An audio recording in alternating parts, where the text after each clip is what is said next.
What's up, guys? Dan the Ghost Man here. Time for a palate cleanser after those 45 hours of that asinine dog water game that had zero riz, the travesty that was LEGO Marvel Superheroes 2.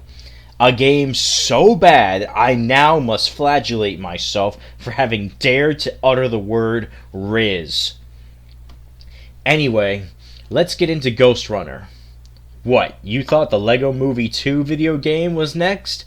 Nah, that's the next vid.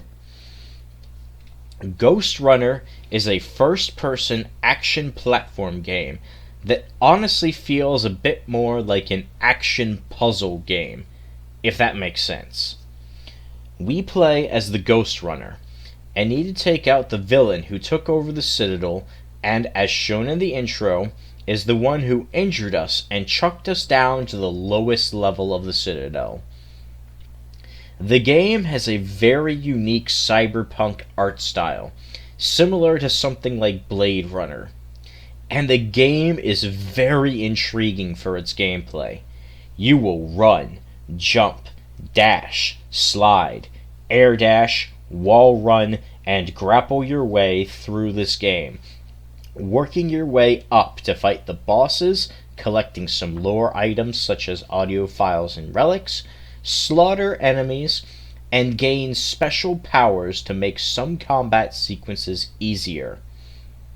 As a word of caution, the trophies for this game can get pretty intense, so let's get into it. We start off in what is basically the tutorial, getting to know the bread and butter of our kit. Ducking, sliding, jumping, dashing, and wall running. We also get introduced to the fact that dying is to be expected, and the reload to checkpoints is basically instant, which feels amazing in practice. Basically, we can defeat any enemy in a single hit, but we also die when taking a single hit. Crowd control is the name of the game, and remember that you can parry projectiles with proper timing.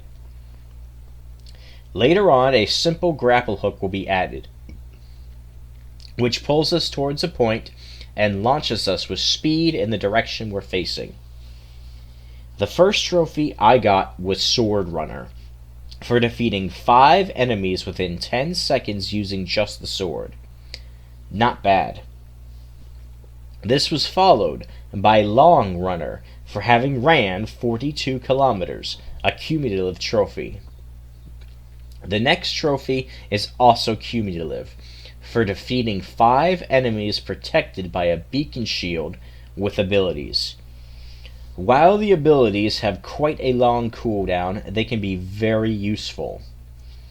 Once 5 shielded enemies have fallen, the trophy Can't Run, Can't Hide will pop. Then, during the following level, I got the trophy I Call It Luck, for blocking 5 projectiles in a row with the sword. Note, this trophy cannot have the Reflect module equipped. Consequently, after I installed the Reflect module, I got Sword to a Gunfight for defeating 30 enemies with reflected projectiles. Just make sure you are aiming at the enemy, or else the reflected shot will miss. Then, I got Wall Runner, a cumulative trophy for defeating 74 enemies right after jumping off a wall.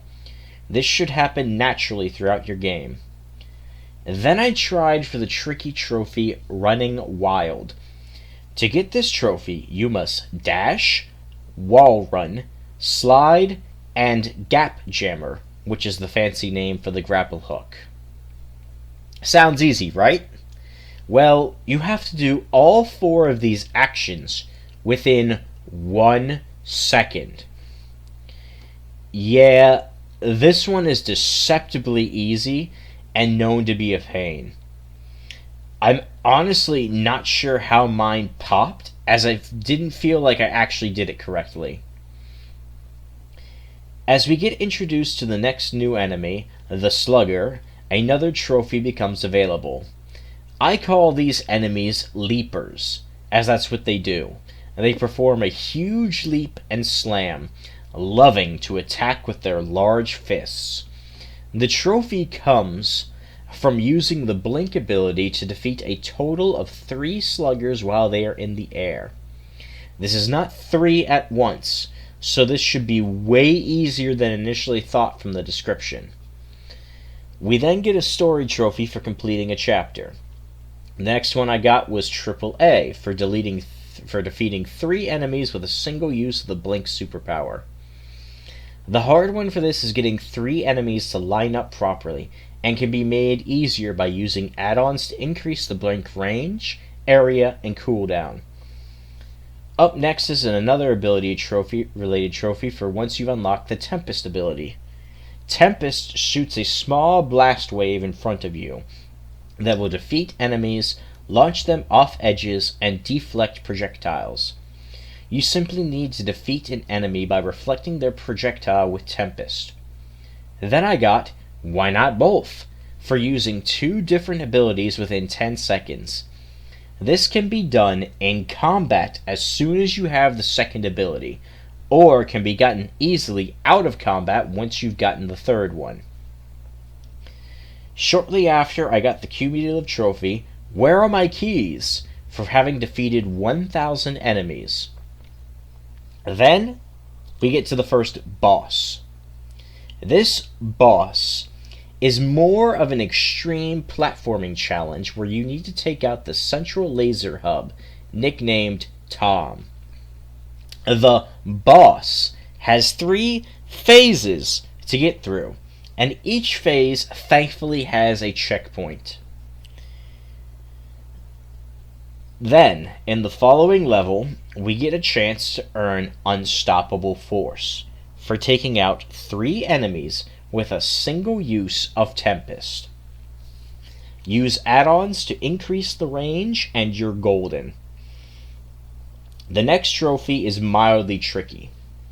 Improvise, Adapt, Overrun is for taking out a sniper without getting near them.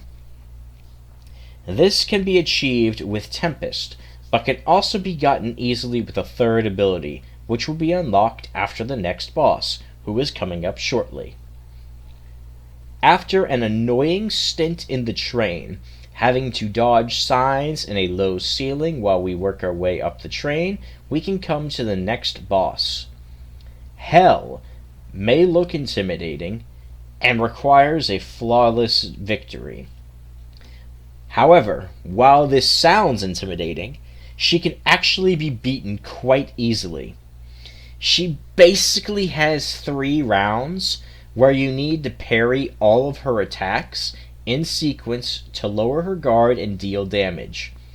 Then, after each round, Hell will jump to another platform and act like Ichigo sending out his Getsuga Tenshos, where you will need to platform over to her, and once again start parrying. As a personal tip, it felt like the parry window was about a quarter second later than what the model shows. If you mess up the parry early, you won't take damage, although sometimes you will get launched off the platform. Messing up late, however, is a restart, and there are no checkpoints against this boss. Hell is much easier than Tom, and we will be coming back to this stage for some trophy cleanup. After beating Hell, we unlock the Surge ability, basically stealing Hell's Getsuga Tensho ripoff. So, naturally, in the coming level we can get another trophy, once again made easier by the nods that we can install. Wave of Mutilation is for removing 3 enemies with a single use of Surge. This is also an easy point to get Why Not Both, as Tempest and Surge don't require targets to use. Then, in the coming level, we unlock our final ability and get the trophy Perfection for reaching our max potential. Then, we can place the mods in such a way to fill up every available space, getting us Push It to the limit. And of course, our new power, Overlord. Overlord lets us select a single enemy that will turn hostile against his compatriots while active. which opens up some really neat possible options. We can get the trophy Control Freak for forcing an enemy to remove 4 of their allies. This is pretty easy to do in the coming rooms with many enemies lined up appropriately. Then I started to do a little bit of cleanup and got lucky.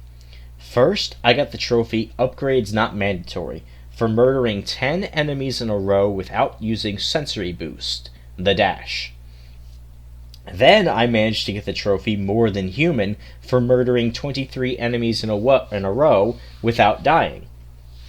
Then, when you face the sword-wielding ninja enemies that spout Japanese at us, leave one alive, secluded, and don't murder him. We need to parry his attack 5 times in a row for Hit Me If You Can. It has to be on a single enemy 5 times without murder interrupting it. I thought the moment at the end of a level against 5 of these enemies would make it pop, but nope, it has to be against a solitary one 5 times. Then, another enemy that there's a small handful of are the Splitters. As the name implies, the Splitters will split into 5 copies of themselves, but much like the Shadow Clone Jutsu in Naruto, taking out the original one wipes out all of the clones. To earn Preemptive Strike, we need to use a power to murder a Splitter before they see us. All powers are viable. The question is the setup and range. Make sure to use mods to make it easier depending on your power. Then, in this same level, we can get Strike. Towards the end of the level, we need to use a drone to murder at least 3 enemies at once. The drone doesn't count for this one. This can be tricky, but if done in the room here, you can restart if the trophy didn't pop for you. Then, we make our way to the final boss, the Keymaster.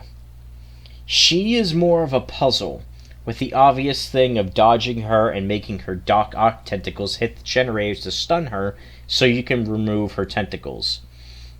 I believe she has checkpoints for each phase of damage, so this one is easier than Tom, but harder than hell. Then we get to the true final boss, the ultimate platforming challenge. The final level is hard and will test your mettle and platforming with several jumps, potentially messing you up if you can't maintain speed or height. Once you get to the top and excise the copy of Adam, the game is over and we get the trophy finish line. On to some more cleanup. I had to go back to the levels and get the collectibles I had missed. We get All About Adam for all of the audio logs, a fine edition for completing the sword collection, which thankfully doesn't include DLCs, and One Man's Trash for collecting all relics, and then Ghostrunner for collecting everything. Then we get the trophy R is for running, for completing an entire level without needing to restart. I found that the easiest one to do this on was in the fight against Hell, as she's very easy and the level is quite short. And with that, Ghostrunner is platinumed. This game took me about 16 hours to platinum. I got stuck on several levels for a time and had to take breaks or figure out new ways to get to them. And because I missed so many collectibles, a lot of levels had to be replayed. Overall, this game was a lot of fun. It was a rewarding challenge, the sound design is top-notch, and the more puzzle-like aspect to each encounter made nearly every level a blast. Although some levels are brought down due to needing to air dodge around obstacles with no clear sign you're doing the right thing. And the final level is a chore, moreover due to that stupid death hallway than the super precise platforming. Overall, though, I enjoyed my time with this game, and I'm glad I played it before it left PS Plus. As for its ranking, The platinum for this game is pretty much what the guide says, being a 6 out of 10, due to the precision and some necessities, especially if you haven't gotten into the game's groove yet. As for the patented Dan the Ranking Man rating, the game is easily a 93 out of 100, only brought down due to some of the cheap platforming sections. The fact that restarting is an instant respawn makes doing dozens of attempts nearly painless.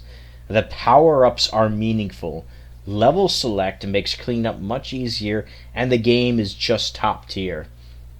Go play it, and I would love it if someone got me this game and its DLC. Anyways, stay tuned for the next game on the list, another LEGO game. Like and subscribe, and remember, only losers don't save Sector 5 by ignoring the air filters.